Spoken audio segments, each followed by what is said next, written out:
Who among us doesn't Please need to remind seek us. forgiveness? Go ahead. Which, as we know, is the Ram's horn.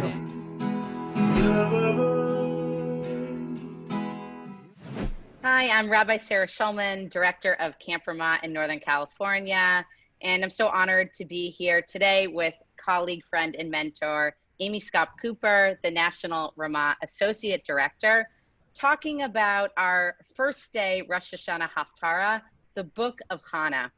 As you may remember, Hannah is a powerful voice in the book of Samuel and is someone that is facing tremendous loss, having been a barren woman, desperately wanting a child, and takes it straight to Eli the priest and to God, her prayers of asking for a child on the first day of Rosh Hashanah. And Amy, I'd like to ask you a question. What is it about this story, this Haftarah on Rosh Hashanah, that resonates with you?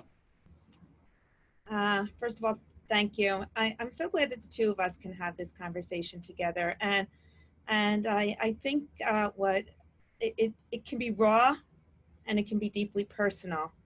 And one of the things that I shared with you early on in our friendship and getting to know each other is that during my active years of giving birth to children, I experienced 3 miscarriages, each later term, and each became more painful in my life. And one of them was right after Rosh Hashanah. And I remember sitting in shul and listening to the Haftarah. And what always resonates for me in this Haftarah is how deeply personal and not non-scripted Hannah's prayer is. It comes right from the heart. It comes with that pleading and that yearning, and we didn't even, her lips were barely moving. And I think about when pain is so raw, the power of prayer from the heart.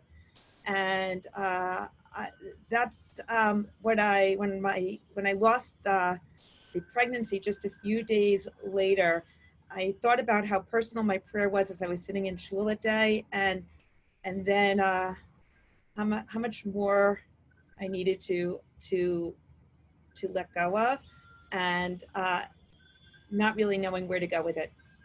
Mm-hmm. Amy, thank you so much for sharing that. I know that your openness about this is helpful for so many people and has been helpful for me. We share a loss in our stories as well, our own personal narratives. A few days before Rosh Hashanah last year, you were one of the people I called when I suffered a miscarriage. And going into the holiday too, and reading those narratives, on the one hand, brings it up and is so painful, and yet also to me, the normalization in our Jewish tradition of this kind of loss, I find to be so wise and humbling and meaningful, to be able to know that women from biblical times to today has faced this loss.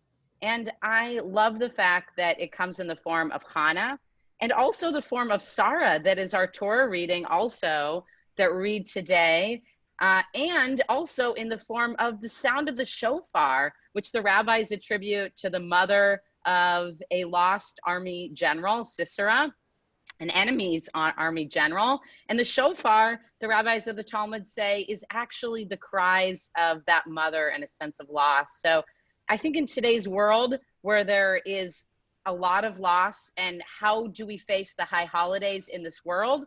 I know for me, it helps me to feel grounded in knowing that this holiday is both deeply personal, that the characters and our narratives are also grappling with loss, and that it's an invitation for us to really listen to the cries of those other people around us that we might be able to hear, and those that we might need to work harder to hear.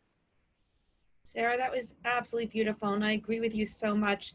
You know, one of the things that I think about when I read the Haftarah is that she wasn't ready to be fully public about her pain. It was deeply, deeply personal, not something that she was publicly sharing.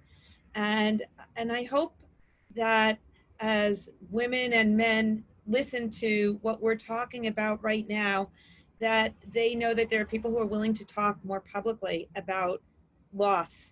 And perhaps you and I sharing this just minute of Torah are also sharing an invitation to our community if they want to reach out to us to further this discussion. Absolutely. Ken Yehiratzon, may it be. Thank you so much. Shana Tova, Shana Amy, to you Tova. and to everyone. To you too.